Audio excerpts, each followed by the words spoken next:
aqui nos nossos estúdios eu recebo ele, que é vereador de Volta Redonda, e eu vou até ler aqui um textinho aqui, porque né, é muita informação. O meu convidado de hoje ele é professor de História, doutor em Educação e formado pela PUC-Rio e pela UFRJ, que é mestrado, não é isso? Isso.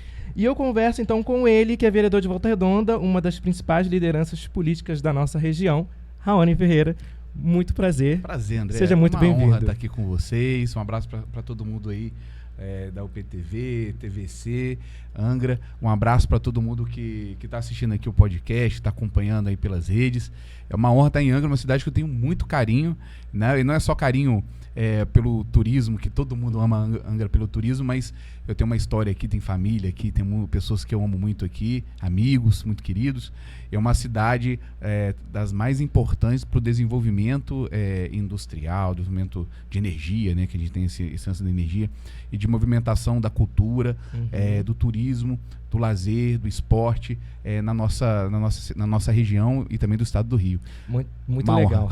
Muito legal, Raoni. A gente vai falar sobre isso também e sobre outras mais coisas também, até sobre a sua vida também. Mas antes, eu vou dar um recado para você que está aí em casa. A gente está ao vivo nos estúdios da TVC e da UpTV. E você que não puder assistir ou quiser até compartilhar essa nossa gravação, você pode ficar despreocupado, porque essa entrevista vai estar no nosso canal do YouTube, que é o @canal-UpTV. Tá bom? Então, Raoni, vamos começar, né, o nosso bate-papo, a nossa entrevista, falando sobre a sua trajetória, tá? Porque, assim, eu gosto de falar do início, né? E a gente sabe muito bem que trajetória, a gente tem pessoas que nos ajudam, né? Tem aquelas pessoas que fazem parte da nossa história, da nossa caminhada, seja ela profissional, seja ela pessoal. E qual foi o momento mais decisivo da sua vida? Essa pergunta foi no âmago. Eu acho que a nossa vida é sempre uma construção, sabe, André? E a construção, ela parte por diversas experiências de vida. Mas sempre chega uma hora da nossa trajetória em que a gente faz as nossas escolhas e a gente tem certas oportunidades e situações que definem a nossa trajetória, né? Assim, que movimentam o nosso rumo. Então, posso dizer para vocês que existem alguns desses momentos, mas talvez o momento mais forte da minha vida e que ela faz toda uma curva na minha trajetória política foi a perda do meu avô. Meu avô já é falecido, ele faleceu em 2018. Foi uma perda, assim, das mais difíceis da minha vida, porque ele foi um cara que sempre foi a base de sustentação, tanto de conselho, aquela base paterna da família que sustenta a casa, não do ponto de vista financeiro, mas do ponto de vista moral, do ponto de vista ético, do ponto de vista do amor. E meu avô foi um cara que foi um divisor de águas da minha vida. Ele que me deu todas as orientações que eu precisei nos momentos mais importantes. Então a perda dele foi uma quebra. E por que ela tem uma relação com a minha vida política? Porque eu sempre militei em causas que eu acreditei. Desde moleque. Sou criado dentro da Igreja Católica, movimento de juventude, pastoral de juventude, renovação carismática. Participei muitos anos ali, ativo no movimento de juventude, Parresia, que é um projeto que a gente criou. E depois, ali naturalmente, foi construindo uma luta pela juventude, fui conselheiro de juventude, professor de escola pública, né? Fui para educação, né? Fiz história, fiz universidade. E eu sempre militei nessas causas. Só que eu nunca quis ser candidato na minha vida, eu sempre tive posição política. Mas quando chega ali em 2018, eu recebo um convite para ser candidato a vereador em 2020. Nesse momento, eu tive uma das maiores dúvidas da minha vida, porque eu já tinha sido chamado várias vezes, mas aquilo mexeu um pouquinho no meu coração. Eu falei assim, será que está na hora? Será que é possível? Fica aquela dúvida, né? A gente estava passando por um momento muito conturbado na política nacional. E aí eu procurei o meu avô, mais uma vez, para pedir conselho. Eu liguei para ele, era uma sexta-feira, antes de começar o carnaval, em 2018. Eu falei, vô, sua bênção, ô meu filho, tô com saudade de você. Eu falei, você vai vir aqui para passar carnaval comigo? Não, eu falei, não tem como. Meu avô tava ali em São Francisco de Itabapoana. E aí eu fui conversar com ele, ele falou assim, olha, vem para cá passar o carnaval. Eu falei, vô, não tem condição, tô meio sem dinheiro e tal, mas eu quero ver o senhor muito em breve. Aí eu devo ir aí, depois do carnaval, arrumar um tempinho para ver o senhor. Mas eu quero falar com o senhor sobre política. Ele, pode falar, meu filho. Então, me chamaram para ser candidato a vereador, eu nunca tinha sido candidato, você sabe, né, que sempre ajudei na política, sempre defendi pautas e tal. Meu filho, já ia falar isso com você há muito tempo, chegou a hora, né, acho que está na hora de você tomar uma atitude na sua vida aí e assumir o que Deus te deu. Eu guardei aqui no coração, pode ter certeza que eu vou te ajudar, daqui eu te ajudo, e não sei o quê, falou um monte de coisa. Eu saí dali felizão, foi uma hora de conversa com meu avô. Fiquei muito feliz, falei assim, eu acho que eu vou dar um sim, hein. Aí eu falei com a minha noiva, e na época a gente namorava, eu falei, Vanice, tem isso, o que você acha, Vanice? Da minha parte você tem apoio, mas vamos conversar. Só que a primeira pessoa que me deu um apoio mesmo foi meu avô, né, assim, de confirmar, né. Todo mundo ficou em dúvida lá em casa, aquela coisa. E aí, irmão, 5 dias depois, na quarta-feira de cinzas, meu avô faleceu. Ele infartou e faleceu na madrugada de quarta-feira. Foi dolorido demais. Foi uma perda muito trágica da minha vida, que desencadeou na minha vida. Eu já tinha depressão, ansiedade, mas aquilo instalou um processo forte de depressão e ansiedade. E eu, assim, precisei me licenciar do trabalho, precisei, eu mudei muitas coisas da minha vida. Foi naquele momento minha saúde piorou, tive várias dificuldades. Foi um trauma, a perda do meu avô, muito grande. Foi muito difícil. Mas eu consegui ali sempre lembrar. Meu avô, olha, Raoni, chegou a hora. E aí em 2020 eu fui candidato a primeira vez. E foi o ponto de virada, porque ele foi a primeira pessoa que me deu apoio e que disse que estava na hora de assumir um novo desafio. E eu posso ter certeza que se ele estivesse vivo hoje, ele estaria muito, muito orgulhoso. Sim. E com certeza ele está orgulhoso de você nessa trajetória que você tem. Eu tenho essa certeza. Eu sempre falo isso lá em casa, que ele teria sido o meu primeiro apoiador. Né? Sim. Seu eleitor número 1. Com certeza. E, Raoni, me fala um pouco sobre se tornar professor e pesquisador. Né? Você é professor de história. Isso. E como foi essa trajetória assim, para você ser professor, ser pesquisador? Antes da política, é claro, né? Claro. Ou foi antes? Não, na verdade a política não partidária, né? A política do dia a dia, sempre fui, né? Sempre fui um agente social, sempre me envolvi em causas. Mas foi um ponto de revolução na minha vida. Foram os meus professores. Sim. Eu estudei numa escola chamada Delci Horta. É uma escola pública de Volta Redonda. Inclusive foi uma escola que o atual prefeito, que está no 6º mandato, já tentou fechar inúmeras vezes. Eu sempre falo que eu sou fruto dos professores que esse prefeito já tentou retirá-los da escola. Eu sou fruto da escola que ele tentou fechar. Sim. E o Delci Horta, que depois virou IFRJ, o Instituto Federal, aí o prédio mudou, né? Foi onde eu estudei, fiz o fundamental e o ensino médio. Então eu estudei 7 anos nessa escola. No meu 3º ano do ensino médio, eu tive a minha primeira crise forte de depressão. Eu quase reprovei o ano. Eu tive quase 70% de falta.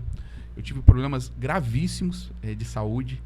E foi um momento que eu posso revelar aqui que eu tentei tirar minha vida. Eu tive muitas dificuldades. Só que eu tive professores, tive minha família, claro, em primeiro lugar, mas eu tive professores que não desistiram de mim. Professores que olharam nos meus olhos, me pegaram pela mão e não deixaram que eu reprovasse. Porque eu sempre fui um ótimo aluno. Não estou aqui me exaltando, mas eu sempre fui um ótimo aluno. Sempre me dediquei muito à educação, ao estudo. Era aluno de nota 9, 9,5, 10, 100. Era o CDF da sala. Sim. É claro que eu era mais do humanas, né? Mas eu sempre fui um bom aluno. E aí chega no final do ano, sua nota em matemática é 1,3. Eu não sabia o que eu fazia. 1,3. Eu estava reprovado. Se não fosse meu professor de matemática, eu vim cá, vou fazer a prova. Marquinhos, sempre falo dele. O Marquinhos foi um grande professor na minha vida, hoje é um grande amigo. Ele me pegou pela mão, me ajudou. Eu fiz aquela prova e tirei 8,5. Olha. E eu consegui passar de ano. Na última prova, na última tentativa, depois de faltar, eu tive uma orientadora educacional que não desistiu de mim. O nome dela é Cláudia. Um abraço para a Cláudia, ela é de Barra Mansa. E ela também me salvou. A minha professora de literatura, Tânia Bentes, foi outra pessoa que ajuda na minha vida de uma forma muito grande. E claro, as diretoras da escola, Fátima, tantos outros diretores da escola. Eu fui transformado pela presença dos meus professores que não desistiram de mim. E aí, quando você se apaixona pela educação, você se lembra que algum professor foi importante na tua vida. Não existe educador que não tenha sido impactado na sua vida por um professor. Todos passaram por um professor que foi marcante. E esses professores foram divisores de água, que me levaram a me apaixonar pela educação. A professora Flávia Cópio foi a professora de História que me apresentou o curso de História e me incentivou a fazer História. Eu fui fazer História achando que seria uma coisa, ali dentro me apaixonei mais ainda e me tornei professor. Nossa. E hoje, né, tô aí na educação defendendo, enquanto vereador defendendo a educação, né? Foi uma trajetória, fiz mestrado, fiz doutorado, né? Fui seguindo. Mas você hoje, como vereador, você exerce a profissão de professor ainda? Ou poderia. tá como licenciado? Tô licenciado. Poderia, eu sou sim. concursado na Prefeitura de Resende, sou concursado lá, mas eu pedi a licença sem remuneração, Sim. né? Para poder me dedicar 100% ao mandato. Eu não consigo fazer as coisas pela metade. Então, todo dia, 7 horas da manhã, já estou de pé, atendendo a população e fazendo todo o trabalho. Então, não dá tempo de eu lecionar. Gostaria muito. Sinto muita falta disso. Mas, por exemplo, amanhã, por exemplo, vou estar palestrando no IFRJ, Instituto Federal, que é onde foi a escola Delcy Horta que eu estudei. E eu estou sempre sendo convidado para dar uma aula. Ontem mesmo gravei uma aula e encaminhei para os alunos de uma escola particular. Então, estou sempre ali na escola pública, presente enquanto fiscalizador também, enquanto, né, vereador, mas sempre defendendo a educação na Câmara e sempre que possível ensinando um pouquinho, que é o que a gente ama. Né? É verdade. E aí depois eu tornei pesquisador, naturalmente, né? E Raoni, me tira uma dúvida aqui. Ser doutor em educação muda a forma de enxergar a cidade e governar? Sim. Muda, né? Vou dizer para você o seguinte, o meu doutorado, as pessoas têm uma perspectiva de que a vida acadêmica ela está afastada da vida real. Em muitos casos, sim. Às vezes, o pesquisador, eu falo isso quando historiador, ele vai estudar, estou dando um exemplo bem esdrúxulo para a gente entender o contexto. Ele vai estudar a capa de chuva de Dom Pedro II num período tal, fazer um recorte que às vezes é afastado da nossa realidade. Sim. E às vezes a gente tem uma dificuldade de trazer esse estudo, essa pesquisa realizada para o cotidiano, para a vida das pessoas. É uma dificuldade que historiadores e outros pesquisadores têm. Posso falar pelos historiadores, pelos pesquisadores da educação. Mas eu sempre tive a perspectiva de pensar a minha pesquisa e uma entrega para a sociedade. Então, eu estou aqui gravando podcast com vocês hoje, mas a minha pesquisa de mestrado foi sobre podcast. Eu pesquisei, foi o primeiro trabalho sobre educação e podcast do Brasil. Recebi um prêmio, né, de reconhecimento da minha pesquisa. Sim. Pelo mestrado profissional em ensino de história, que é um mestrado em rede. Fui bolsista da CAPES. Então, a pesquisa ela tem que fazer sentido para a vida. E quando eu pesquisei o meu doutorado, meu livro está até aqui, eu acho que o Ronald trouxe o livro, né, Ronald? O meu livro está aqui, né? Ele esqueceu de buscar o livro. Vocês estão vendo, a assessor esqueceu, né? Depois você pega, irmão. Não tem problema não, a gente tem uma hora de dia. A gente tem 1 hora ao vivo, não tem problema.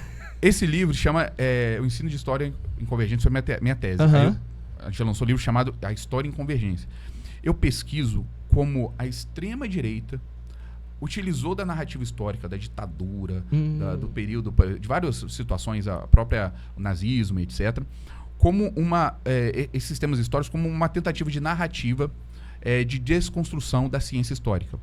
Eles criaram narrativas que eram não científicas, que não eram produzidas por historiadores, gente com técnica. Sim. E tentou deturpar isso nas redes sociais. Tudo isso num período de 10 anos. Isso traduz a nossa disputa política hoje. Como temas históricos foram utilizados para enaltecer certas figuras políticas. Então, eu fiz uma análise sobre isso através das tecnologias digitais, dos meios digitais, da comunicação. Estudei YouTube, estudei podcast. E a gente construiu essa tese, né, chamada História em Convergência. Sim. E, então, ela traduz, de fato, uma luta, né, para que a verdade seja estabelecida, para que a ciência seja respeitada.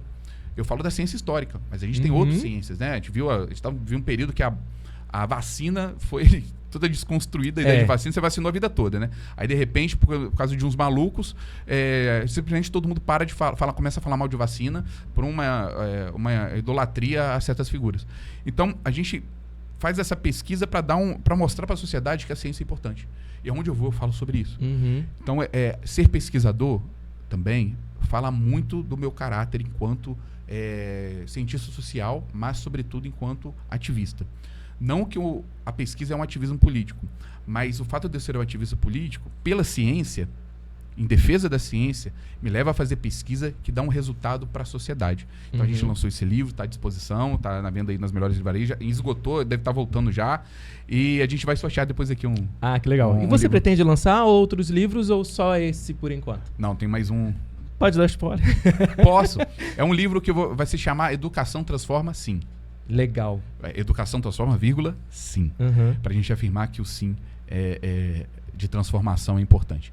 É um livro em que eu faço as reflexões sobre os rumos da educação no Brasil e como a gente pode, de fato, de forma concreta, melhorar a vida nos municípios da educação. Minha reflexão é sobre a vida nos municípios. Eu sou um cara, eu estava conversando aqui que eu sou muito municipalista, defendo os municípios com grande ênfase, e a educação tem que ser pensada nessa perspectiva. Sim. E a Educação Transforma Assim vai ser esse livro. Eu já estou mais ou menos na metade dele, estou trabalhando nele há alguns anos já, algumas ideias, é porque é campanha eleitoral, mandato, sim. Mas eu espero que ano que vem saia. Claro que, assim, o convite já está feito.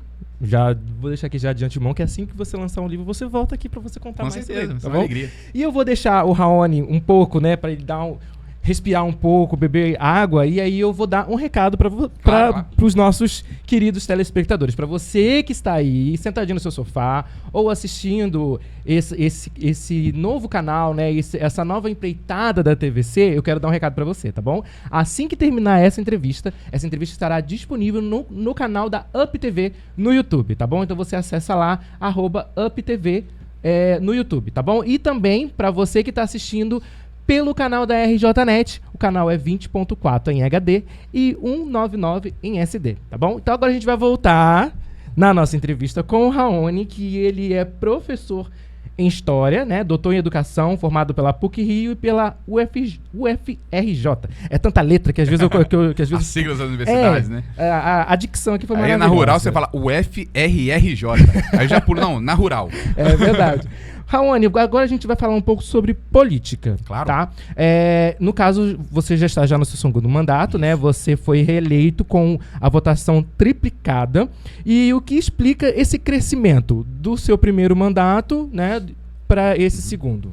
Amigo, é interessante a gente falar disso, porque é uma coisa... É difícil falar da gente, né? Mas a gente fez uma análise sobre isso, né? Entendendo um pouco como que funcionou essas minhas duas campanhas de vereador. Sim. Em 2020, eu tive 1.409 votos. Eu fui um dos mais votados da cidade, mas eu não entrei porque o partido não teve o coeficiente suficiente. Na época você era de qual partido? Desculpa. PSB. Não tive coeficiente suficiente, né, para fazer 2. Só fez 1. Então eu fiquei como primeiro suplente. Em 2022, teve a eleição para deputado federal, presidente, etc. Sim. Esse vereador disputou a eleição, venceu para deputado estadual, com meu apoio, e eu assumi a vaga dele na Câmara. Então, entendi. Em 2022, eu assumo como vereador titular, de fato. Assumi como vereador. Então, só tive 2 anos até a campanha, até menos de 2 anos, na verdade, 1 ano e 9 meses, para mostrar um trabalho para a sociedade. Dizer, olha, é para isso que eu vim. Olha que eu defendi em campanha, os projetos que a gente defendeu em campanha, olha que eu precisava cumprir com esses projetos. E a gente fez 40 promessas.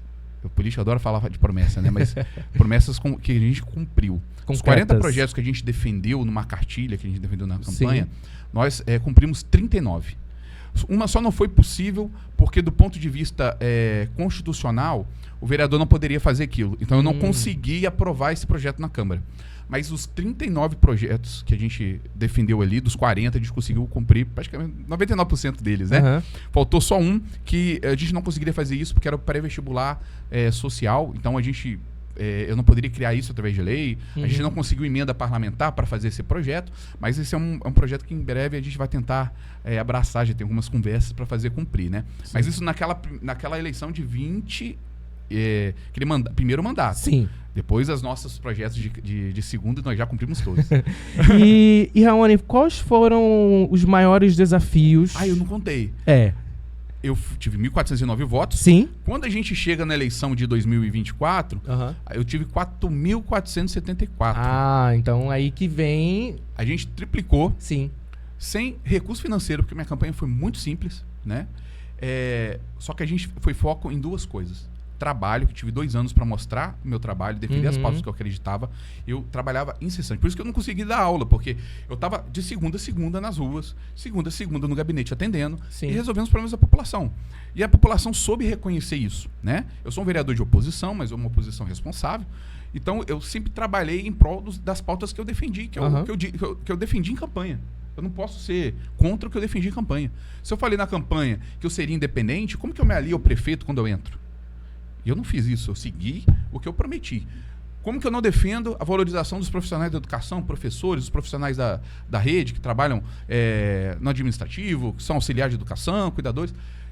Sendo que eu falei isso na campanha e depois eu não defendo? Peraí.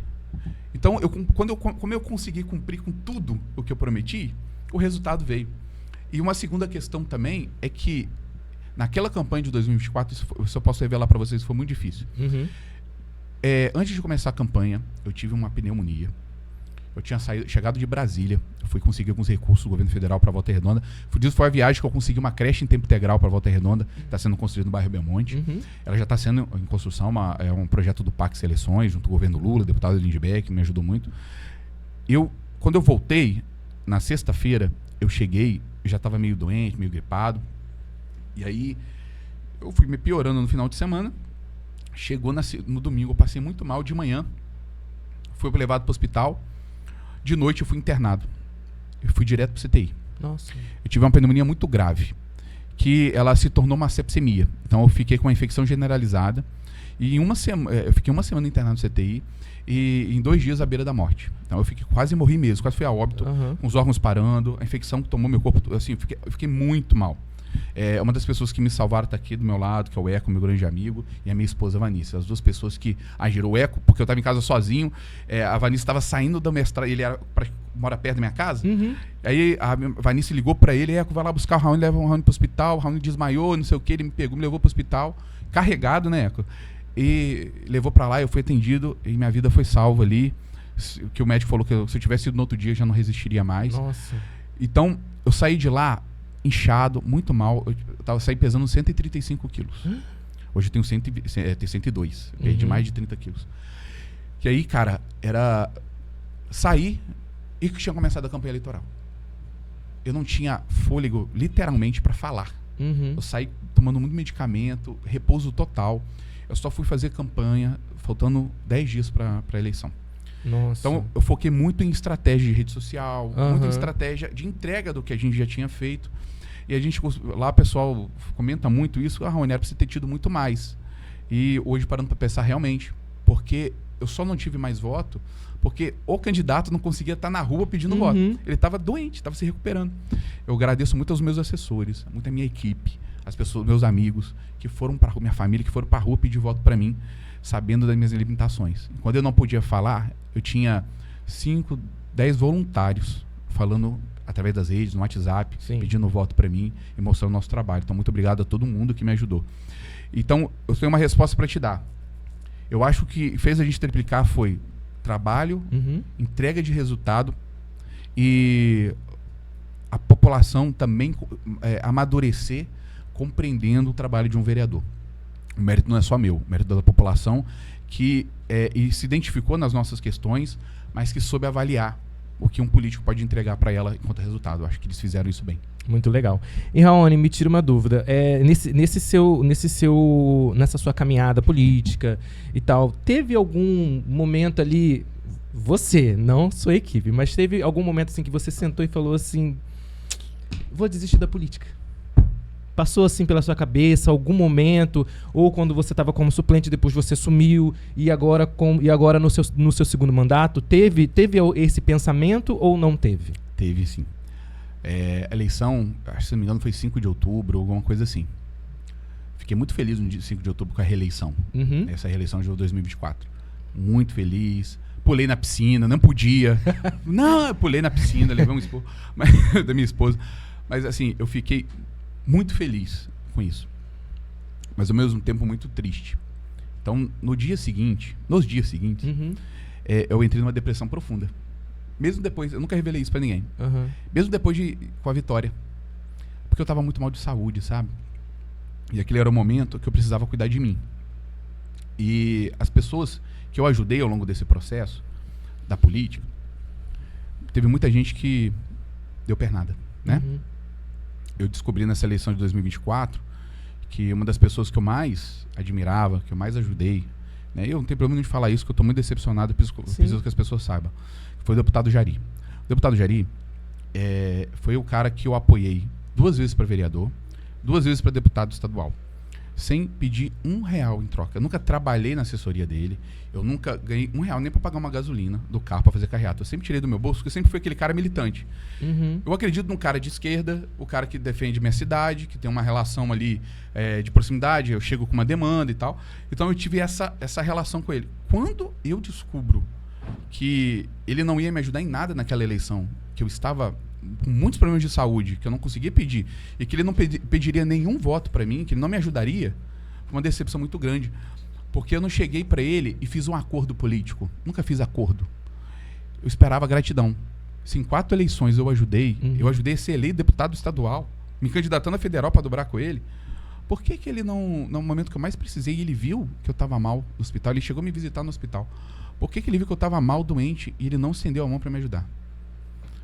Então, aquilo doeu muito para mim, sabe? Eu então saí decepcionado da eleição, com uma vontade de nunca mais ser candidato. De honrar com a população com aquele mandato, sim, mas não fazer mais nada posteriormente. Aonde você tem que ser candidato a prefeito? Aonde você tem que ser candidato a deputado? Eu falei, não mexe com isso, não quero isso, não quero isso. Eu e minha esposa sofremos muito, André, mas muito mesmo, com essa situação. O Eco estava ali próximo de mim, né, no mandato, né, o Ronald, várias pessoas ali, o Renan, Douglas, a galera toda. Eu fiquei muito mal, muito mal. Mas a gente perdoa, a gente caminha e a gente busca, nesse processo, se curar. Então, eu fiz terapia. Hoje eu sou coordenador da Frente Parlamentar de Saúde Mental da Câmara. Então, tem que cuidar de mim. Fiz muita terapia, acompanhamento com psicólogos, com meu psiquiatra. Eu não tenho vergonha nenhuma de falar isso, tá, pra vocês. Porque a gente precisa se cuidar. Se a gente não cuida da nossa saúde mental, a gente não cuida de ninguém. Verdade. A gente não cuida do nosso corpo. Sim. E a gente não cuida das pessoas que a gente ama e muito menos da cidade que a gente vive e que eu sou eleito. Então, eu faço terapia até hoje, cuido da minha saúde mental. Você viu que eu já falei 3 situações de depressão profunda que eu passei, né? Eu não tenho vergonha nenhuma de falar isso. É preciso falar sobre isso. Sim, e é uma questão também de exemplo também, porque a gente pode... Porque eu tenho certeza disso, que as pessoas que estão assistindo a nossa entrevista hoje pode estar passando por um problema de depressão, alguma coisa de problema de saúde mental, e às vezes não consegue ter ajuda. E é muito bom isso, por quê? Porque pessoas como você, que é uma pessoa pública, uma pessoa, né, que está ali perto ali da população, precisa falar sobre isso, né? E a gente precisa falar mais sobre isso, mais sobre saúde mental, porque não adianta nada eu querer cuidar de você, mas você também não cuida de mim como população, como alguém que precisa de ajuda. De fato, André, eu falo isso para as pessoas que estão aqui nos assistindo. O que você está passando não é palhaçada, não é frescura. Isso não te faz menos homem, isso não te faz menos mulher. O que você talvez esteja passando é um processo da vida. Grande parte das pessoas, não vou dizer a maioria, mas grande parte das pessoas vão passar por sofrimentos mentais muito grandes. Alguns vão se tornar uma depressão, uma ansiedade imensa nesse processo. Alguns vão passar por burnout, por uma questão de trabalho, vinculado ao trabalho. E eu digo para vocês o seguinte, sempre tem uma esperança. Busque ajuda. Busque o profissional. Saúde mental não se resolve, e vou ser muito sincero, eu sou um cara de igreja, não se resolve só procurando o seu pastor ou procurando o seu padre. Não só falando com as pessoas, com seus amigos e com seus familiares desabafando. Saúde mental se resolve com saúde mental, com projeto de saúde mental, com terapia, com medicação, com ajuda profissional. Saúde mental se resolve com ajuda profissional. Procure um psiquiatra, procure um neurologista, procure um psicólogo. Faça tratamento, tome os medicamentos, busque ajuda profissional, prática de esporte, terapias alternativas que existem, que são muito importantes. Tudo isso vai te ajudar a superar esse momento. É só uma fase. Você vai conseguir viver, porque depressão é um negócio que não tem cura, né? Mas você consegue conviver com isso. Eu consigo conviver hoje. Né? Eu mudei muitos hábitos da minha vida, emagreci, fiz exercício. Eu queria ver meu filho crescer, cara. Então, sou pai de um rapazinho de 3 anos, Benício. E quando eu saí do hospital mal daquele jeito, eu olhei pra ele, eu quero construir uma sociedade melhor pra esse menino viver. É por isso que eu fui candidato. Cara, minha vida tá pronta, eu não preciso de política pra viver. Eu sou professor concursado, minha vida tá pronta.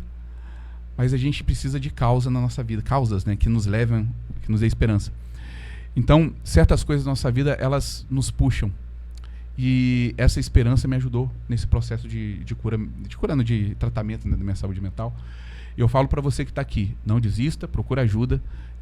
E é por isso que a gente lançou a Frente Parlamentar de Saúde Mental na Câmara, como projeto para a gente defender saúde sempre em primeiro lugar. Muito legal.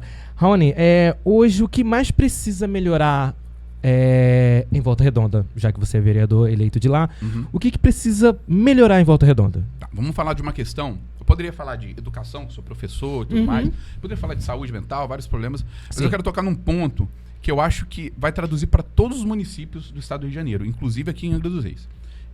A gente tem um problema de mobilidade urbana. Em todos os nossos municípios não são planejados para que a cidade, você consiga ir de um lado ao outro. O direito à mobilidade, ele é um problema que a gente precisa encarar. Isso em todos os municípios. A gente estava conversando aqui mais cedo que a vida, ela não acontece no Brasil, dentro do estado do Rio de Janeiro. Não acontece em Brasília.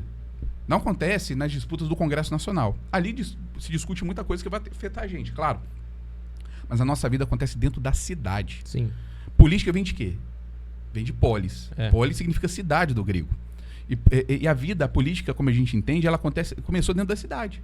É a vida das cidades que importam. A gente anda naquele asfalto, naquela calçada.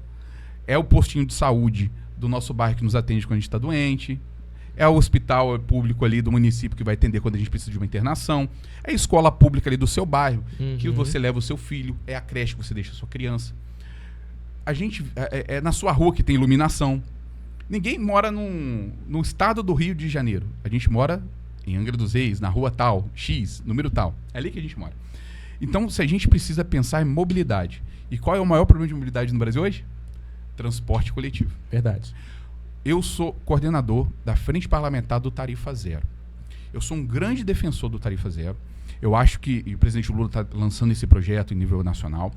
Saiu um estudo recente que o impacto de uma tarifa zero nas políticas municipais, ela chega na mesma proporcionalidade de que investimentos no Bolsa Família para retirar as pessoas da pobreza. Então, quando a gente consegue colocar mobilidade urbana gratuita, que as pessoas consigam ir da sua casa para um posto de saúde, para um hospital, para a escola, para a faculdade ou para o lazer, né, para um show, uma atividade cultural, de graça, essa pessoa, ela ganha em qualidade de vida e ela ganha em economia. Então, assim, é como se ela tirasse dela um peso muito grande sobre os seus custos de vida, certo? Então, olha só, tarifa zero vai ser revolucionário se isso for implementado no Brasil todo e começar nos nossos municípios. Volta Redonda tem uma experiência de tarifa zero com 3 veículos isso que elétricos. Eu ia te perguntar. Que é o Tarifa Comercial Zero. Foi um projeto inovador, um dos poucos projetos bons do ex-prefeito, mas o atual governo municipal só está fazendo um ônibus rodar, não está fazendo a manutenção necessária. São 3 ônibus elétricos, né, que são gratuitos. Só que a gente precisa transformar isso em política pública total. E como a gente faz isso? Não tem jeito. Precisamos retirar o sistema de bilhetagem das empresas de transporte coletivo. Isso é uma visão minha, tá? Muita gente não discorda, muita gente concorda. Mas eu acredito que a gente precisa retirar das empresas de transporte coletivo ou das associações. Às vezes as empresas se reúnem em grupos, né? Como é o caso lá de Volta Redonda do Sindipaz e tudo mais. Eu acho que esse tem que ser feito igual foi feito no Rio de Janeiro. O sistema de bilhetagem tem que ficar nas mãos do poder público. E a partir dessa condição de transparência, a gente consegue perceber quanto que é necessário de gastos para a gente investir naquela cidade. Entendendo como funciona a roleta. Quantas pessoas pagam, a quilometragem, etc. E muitos municípios que têm implementado tarifa zero, e semana que vem eu vou fazer uma visita técnica em Maricá para acompanhar isso, o investimento é muito baixo, com alto retorno positivo para a vida das pessoas. Então, está na hora do poder público assumir. Sim. E aí tem vários modelos. Ele pode conceder a tarifa zero através de subsídio direto às empresas que já operam no município. Ele pode rescindir contratos e criar uma empresa pública de transporte e fazer com que comprar ônibus e colocar essa empresa, ônibus próprios para rodar. Maricá faz isso por volta de 20% da frota, se não me engano. E a gente também pode fazer um outro sistema, que você pode fazer, por exemplo, contratar outras empresas para operar esse tarifa zero em diferentes áreas da cidade. Um novo sistema de concessão. Você pode organizar isso através de licitação. Então, tem vários modelos para serem implementados. O importante é ter tarifa zero e na ponta, qualidade para a população. Cumprimento de horário, veículo, né, em ótimas condições. O importante é a população conseguir sair de casa, chegar no seu destino com segurança, Uhum. com qualidade e, obviamente, sem pagar nada. É. Para que ela invista muito mais no comércio, aquele dinheiro ali que, às vezes, para ir para voltar, você gasta R$12, Uhum. no fim, você vai ali comprar um salgado, você vai poder comprar no final de uma semana, você tem dinheiro para comprar um livro, você tem dinheiro para poder participar de uma festa, tomar uma cervejinha no baile do seu bairro. Isso vai movimentar a economia do bairro, vai gerar emprego, renda. Então vai circular mais dinheiro na cidade. Verdade. Porque hoje esse recurso vai para quê? Vai para o cofre das empresas de transporte. E aí não é devolvido em qualidade de vida para as pessoas. Então, tá na hora da gente pensar transporte coletivo gratuito, tarifa zero. Verdade. E, Raoni, você falou sobre... assim, a gente tá falando desde o início da nossa entrevista sobre transporte, sobre saúde mental. Como você avalia essa área? Eu vou incluir também mais uma área também, a área da educação. Como você avalia essas áreas? Elas estão boas, podem melhorar, tá ruim ou alguma coisa assim? Olha, no geral, o estado do Rio de Janeiro, eu vou falar do estado para a gente entender o contexto dos nossos municípios. O estado do Rio de Janeiro, ele tem o segundo menor IDEB do Brasil. IDEB é o Índice de Desenvolvimento da Educação Básica. É um índice que calcula, que organiza a qualidade e verifica a qualidade da educação dos nossos municípios. Então, o IDEB do estado do Rio, ele é muito baixo. Obviamente que existem municípios e certas escolas que são diferentes.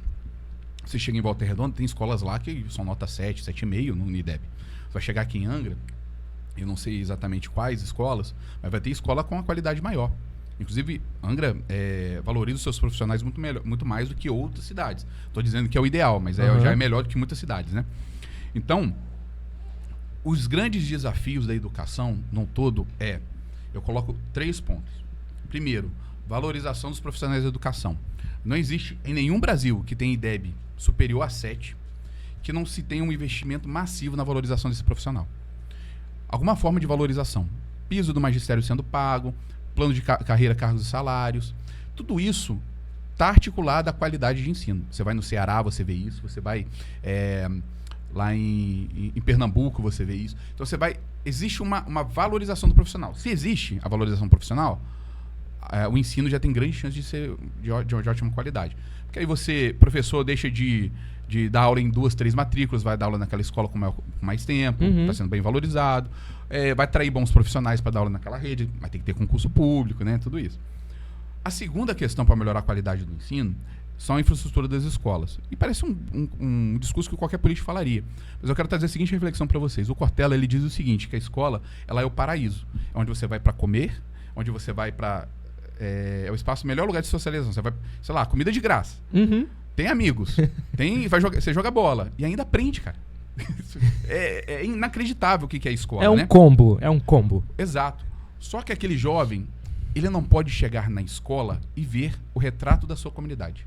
Ou seja, ele mora numa comunidade de periferia, onde a casa dele só está no tijolo, não tem bolso, onde ele passa calor, onde a comida que ele se alimenta não é da melhor qualidade, onde os pais brigam, onde o tráfico está dentro. E aí ele vai para a escola, ele não pode encontrar as paredes da escola todas descascadas, sem pintura, ele não pode encontrar os seus amigos brigando, professores brigando. Em casa tem um pai ausente, e ele não pode chegar na escola e ter um professor ausente que não vai, sem professor, sem profissional. A merenda de péssima qualidade.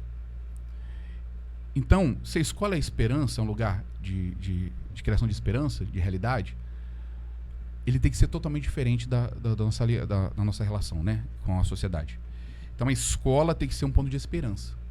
Ela tem que criar expectativa de futuro.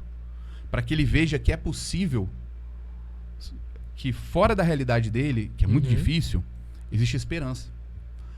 Porque eu só digo 2 coisas. Só existem 2 políticas públicas que estão dentro das comunidades. E que ninguém consegue tirar isso das comunidades. É a escola pública e o postinho de saúde. Você não pode entrar lá, pode não ter asfalto, pode não ter segurança pública, não pode chegar um projeto de esporte, pode ter nada na cidade. Pode ser a cidade com menos recursos. Ainda vai ter uma escola e ainda vai ter um posto de saúde. Então, a escola é o centro de referência da comunidade. Se ela é igual à comunidade, do ponto de vista estrutural, sim, não de identidade, tá? No sentido de estrutura, ela não é um lugar de esperança. Então não adianta você dar a melhor aula do mundo, porque a vida do seu aluno não vai mudar, você não vai gerar expectativa. Então, estrutura é o segundo ponto. E o terceiro ponto? Não existe educação de qualidade, obviamente sem valorização, sem estrutura, mas também não existe educação de qualidade sem uma filosofia por trás. Isso é uma perspectiva de que educação é cidadania, é construção do indivíduo para viver numa sociedade, para o mundo do trabalho, porque ele também vai, né, trabalhar. Então, a escola ela tem que ser um espaço organizado, planejado, para que esse jovem se insira na sociedade. Então, ela é um lugar em que o profissional está bem valorizado, está presente, onde tem esperança, porque a estrutura é incrível e dá oportunidade, e onde a lógica daquela escola pedagógica ela é direcionada a um projeto de vida. Então, ele sai dali, meu irmão, não só acreditando que a escola é legal, que os professores são bons, mas que lá fora da sociedade tem oportunidade de emprego. Então, ele é formado ali num curso técnico, num curso profissionalizante. Ali dentro da escola tem uma oportunidade do cara ter... eu tive, por exemplo, muito contato com música na escola, isso me ajudou muito, sou músico. Então, ela precisa criar oportunidades na vida desse... Então, ela tem que ter uma filosofia, uma construção filosófica que direcione esse jovem. Então, para mim, esses são os 3 elementos principais para uma educação revolucionária e transformadora. É isso. Muito legal. E só fugindo um pouquinho aqui do protocolo, que a gente estava falando sobre educação, estava falando sobre o transporte, falando sobre trabalho, e me veio uma pergunta fora do meu texto aqui, fora do meu roteiro, e eu quero te fazer uma pergunta. À vontade. Eu falei é uma pergunta polêmica. Fica tranquilo que eu não tenho problema com perguntas. Que já é um esquenta para uma pergunta polêmica também que eu quero fazer, que claro. Essa semana também teve também um caso aí... um caso complicado que aconteceu com o Raoni lá em Volta Redonda, mas eu vou falar sobre isso. Escala 6x1. Boa. Você é contra ou a favor? Eu sou contra a escala 6x1. Para mim, a gente precisa mudar essas relações de trabalho. Como coordenador da Frente de Parlamentar de Saúde Mental, enquanto classe trabalhadora que eu sou professor, a gente precisa reorganizar a vida do trabalho. Porque o trabalho não pode ser a vida das pessoas. O trabalho é parte da vida das pessoas. Não a vida das pessoas deve ser o trabalho. Então, quando a gente pensa essa questão da escala 6x1, fim da escala 6x1, a gente precisa pensar que todas as sociedades no mundo, todos os países, em que há um mínimo de transformação social, um mínimo de desenvolvimento, elas não adotam mais essa escala. Tá? Não existe essa escala nos Estados Unidos. Não existe essa escala na França. Não existe essa escala na Inglaterra. Não existe. Então, primeira coisa. Segundo, mudou assim, se o mundo está modernizado nesse ponto, quem somos nós? Né? Segundo ponto, cara, as pessoas precisam entender que ao longo da história sempre foi uma luta de classes entre o capital e a classe trabalhadora.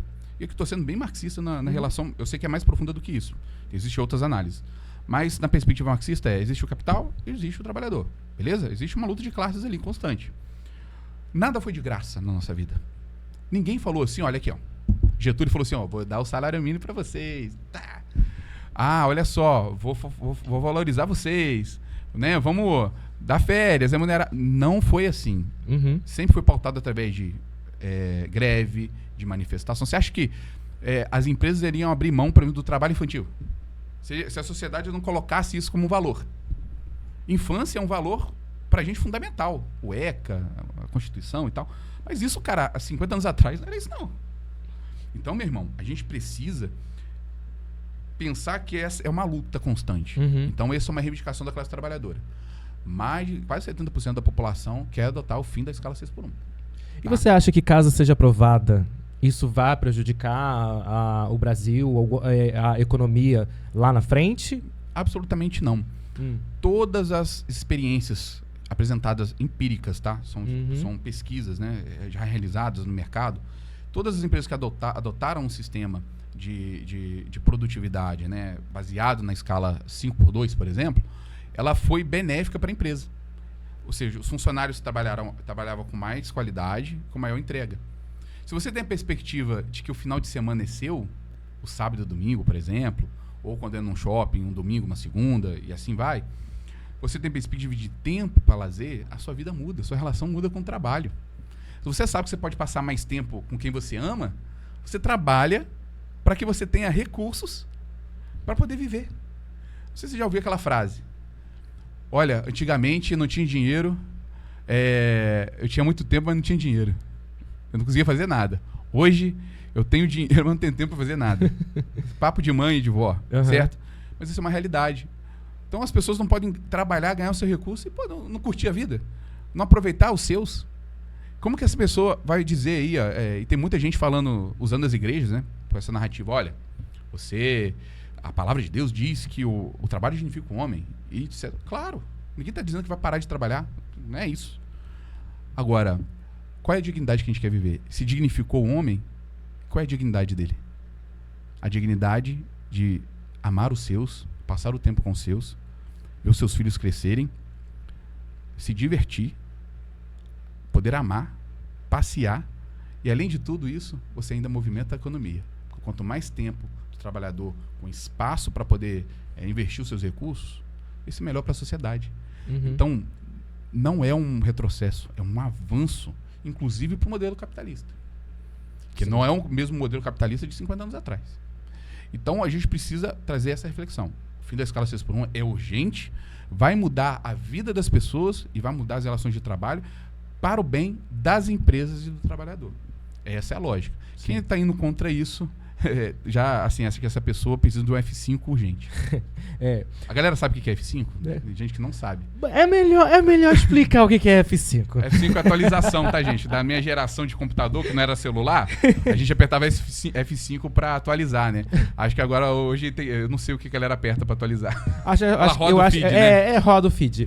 Para você que acabou de chegar, né? Para você que acabou de ligar a televisão agora, né? Eu tô conversando aqui com o vereador eleito de Volta Redonda, Raoni Ferreira, que está aqui nos nossos estúdios da UP TV e também da TVC. Então, para você que, né, assim, pegou essa entrevista agora pela metade, não se preocupe, porque assim que terminar essa entrevista completa, na íntegra, estará no nosso canal do YouTube, canal-UP TV. E também você pode assistir também a nossa TV, que é a TVC, né? Tá tendo agora uma nova reformulação, uma nova era da TV aqui em Angra dos Reis. Então você pode assistir a TVC pelo canal 20.4 em HD e 199 em SD pela RJNet, tá bom?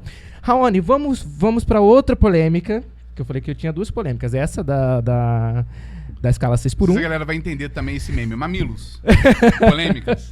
E agora a gente vai para uma outra que, né, teve agora recentemente, do PSD de Volta Redonda.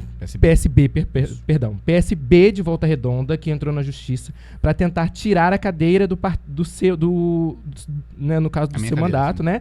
Após a sua saída da legenda. Que você saiu do PSB, não é isso? E hoje você está no PT. No PT, né? Do partido do presidente Lula.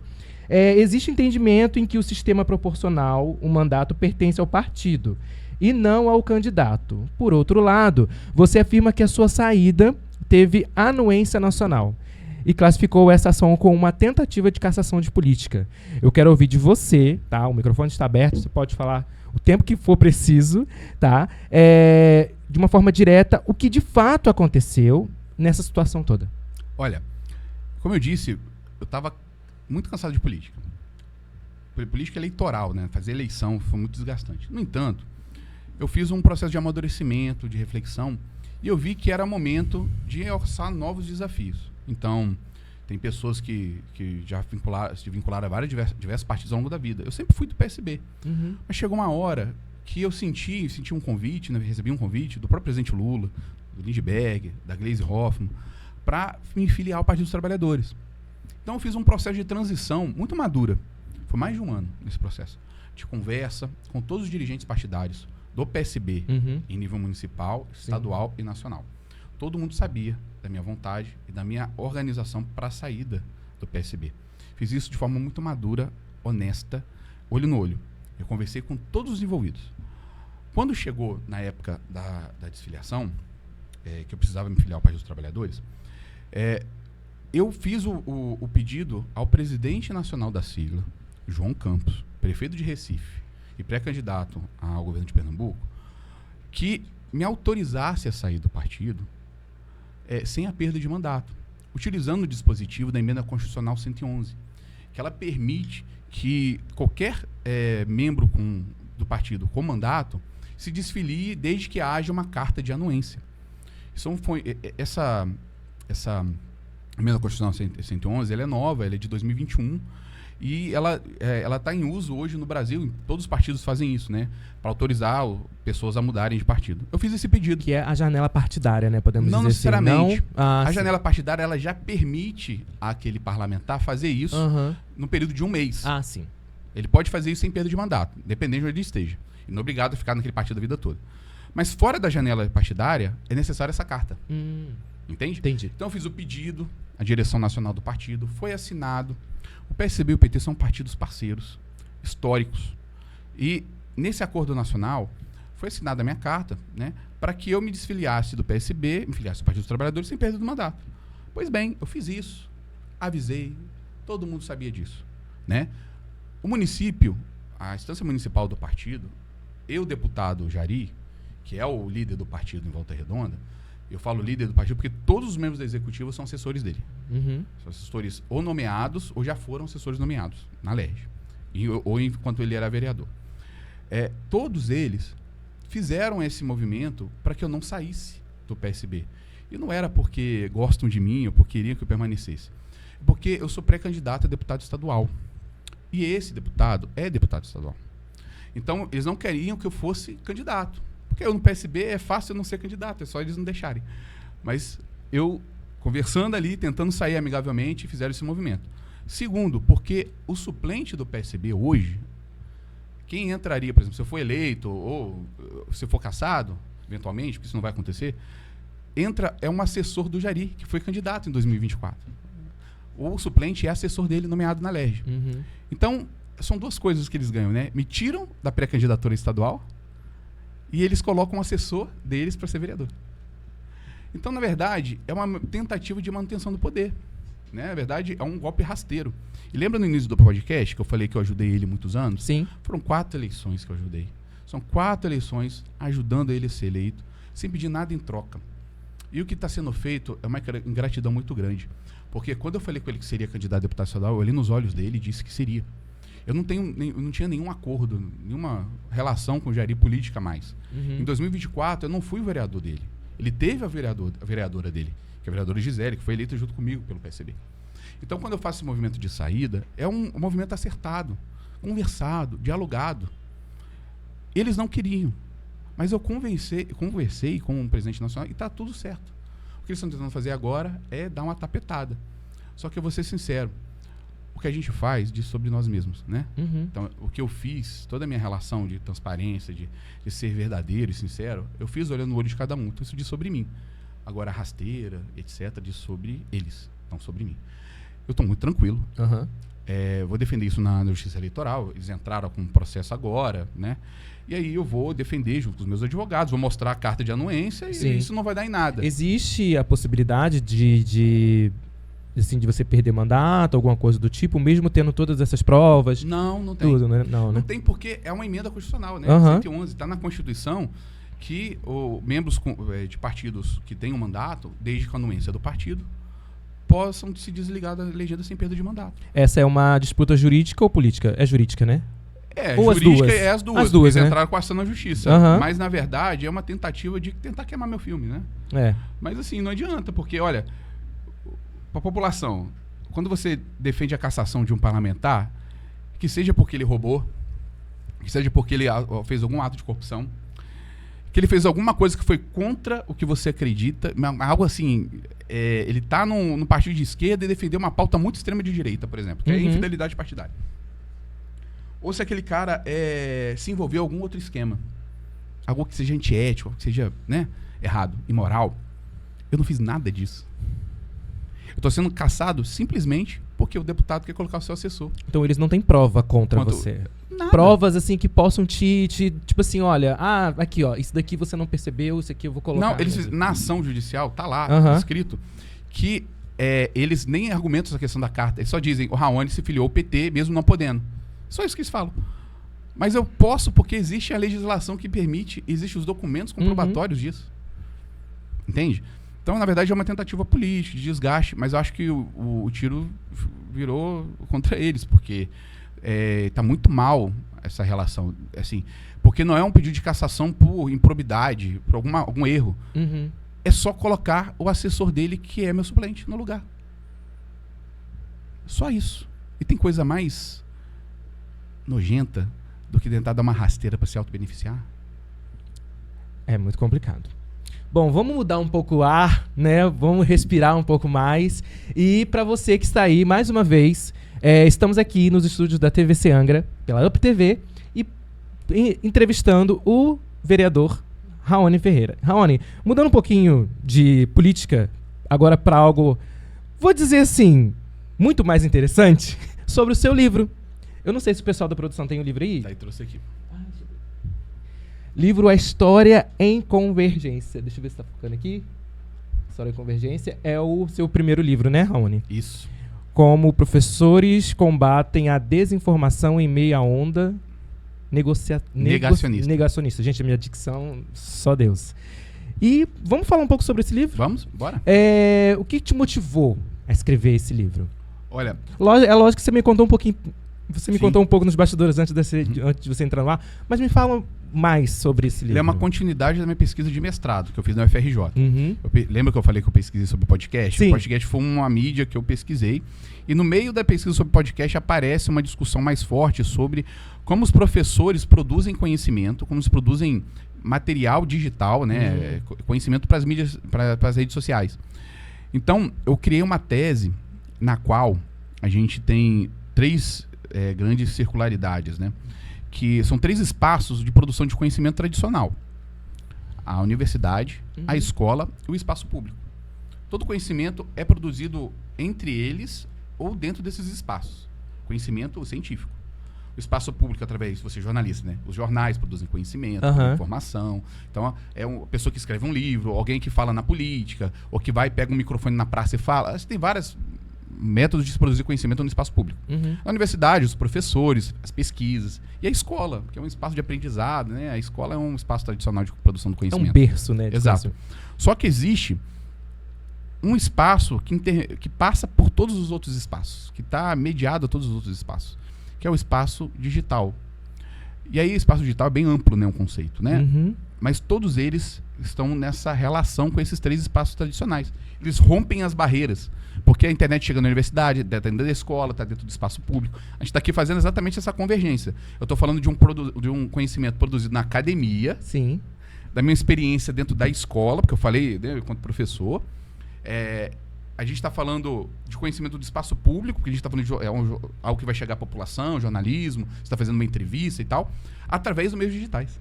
Então, o que a gente está fazendo aqui neste podcast hoje é a história em convergência. Estou discutindo temas históricos dentro de uma perspectiva de convergência desses 3 espaços que se relacionam através da internet. Muito legal. Essa é a tese central do meu livro. E, Raoni, você participou da COP 30. Isso. E também participou do G20. Isso. O que esses dois eventos, o que te ensinou? Olha, todos esses eventos eu fui a convite do governo federal. Eu participei da delegação brasileira dos 2 eventos.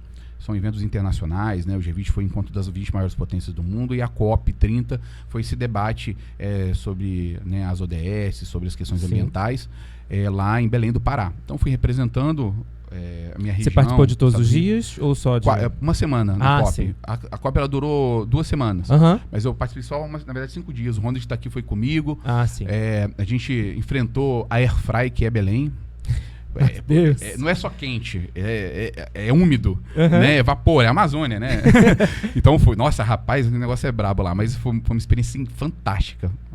Só abrir parênteses aqui, a comida é incrível, a população, a cultura, a galera adora Volta Redonda Futebol Clube.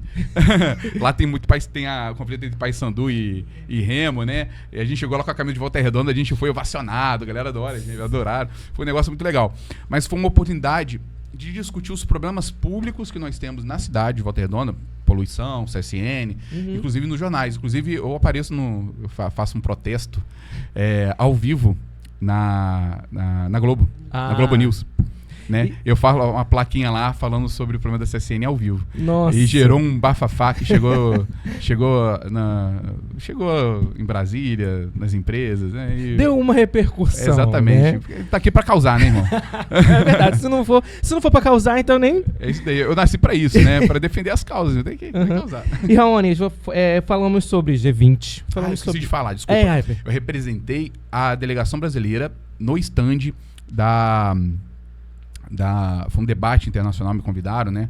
No stand da Ucrânia. Então eu fui falar sobre a parceria do Brasil com a Ucrânia nesse momento de conflito. Sim. Que a Ucrânia vem passando com a Rússia, né? A gente, obviamente, a gente tem que tomar muito cuidado nessas questões, mas eu fui lá representando a delegação brasileira. Então, fiz uma participação internacional na COP, mediando um debate. Muito legal. Bom, a gente falou de G20, a gente falou de COP 30, agora a gente vai falar sobre o evento hoje daqui de Angra, que é a Virada Popular. Quero que você explique para mim, e claro, para todos que estão assistindo, qual é o objetivo desse evento? Olha, é o primeiro evento Virada Popular que a gente está fazendo. Está sendo aqui em Angra dos Reis. Vocês estão legal. inaugurando o projeto. A ideia é rodar todo o estado do Rio, conversando em cada município, debatendo sobre uma virada que a gente quer fazer a partir da perspectiva do povo, de rumo do estado do Rio de Janeiro. Então, virada é nesse sentido, né? Mudar o rumo, né? Virar o jogo. Se você tá perdendo, é virar o jogo para ganhar, é contra-ataque. É uma oportunidade da gente estar debatendo os principais problemas de Angra dos Reis. E eu quero muito convidar você que está nos ouvindo para estar lá com a gente, debatendo e tentando encontrar alternativa. Qual a virada de chave que a gente precisa fazer na educação, no transporte, na economia? A gente tem problemas aqui, por exemplo, no hospital da Praia Brava, a gente tem problemas aqui de saneamento, a galera ficou sem água, ontem foi resolvida essa questão. Eu acompanho muito através da mídia os problemas, tenho familiares aqui, então a gente tem um problema de água, de abastecimento, a gente tem um problema das encostas, que sempre foi grave, de enchentes. São muitos problemas que a cidade de Angra tem. E como a gente faz a virada popular? A virada pela perspectiva do olhar do povo. O que o povo pode virar a chave nesse debate, né? Nessa questão. E é isso que é o nosso objetivo, debater. Então, o evento, a Virada Popular é hoje, às 18h30, no Sindicato dos Bancários, aqui na Rua da Conceição. Isso, aqui então, no centro. Para você que é daqui de Angra, o sindicato fica do lado do PAN, ponto. Na Praça ali do Carmo, do lado da Igreja do Carmo. E não, do lado da Igreja do Carmo não, perdão. O prédio da Câmara, lá é dos fatores. Ah, sim. Tá, então vai estar aqui no nosso endereço. Então hoje, 6h30, o Raoni vai estar participando com a sua assessoria. Vai ter convidados? Quem, assim... Não, vai estar a gente, vai estar membros da executiva do Partido dos Trabalhadores daqui de Angra, né? A ideia mesmo é fazer um debate com todo mundo, uma espécie de roda em que todo mundo participa. É uma questão mais dinâmica. Tá, então hoje, 6h30, na Rua da Conceição, próximo ao prédio da Câmara Municipal daqui de Angra dos Reis. Lá na sede do Sindicato dos Bancários. Isso. E, Raoni, vamos agora para um bate-bola, jogo rápido. Claro. Tá? Que a gente já está terminando já nessa entrevista. Que pena, né, que a gente tem pouco tempo. Mas quem é o Raoni fora da política? Raoni é o filho da Rosana, da dona Ruth, que é cozinheira, então gosta muito de comer. Gosta de uma boa comida, de um frango com quiabo. O Raoni é família, sou casado com a Vanice, sou pai do Benício. Valorizo muito a família, de 13 anos, né? 3 aninhos. 3 aninhos. Eu já aumentei mais 10 anos. Nossa, meu, pelo amor de Deus. Sou amigo, né, da galera que tá aqui, por exemplo, o Eco, o Ronald, tem uma galera que são meus amigos. Então eu sou uma pessoa que valoriza muito a amizade, gosto de estar com as pessoas que eu amo. Cara, eu sou alto astral, sou nerd, leio muito, sou escritor, né? Tem aqui meu livro. Também sou jogador, jogo muito videogame.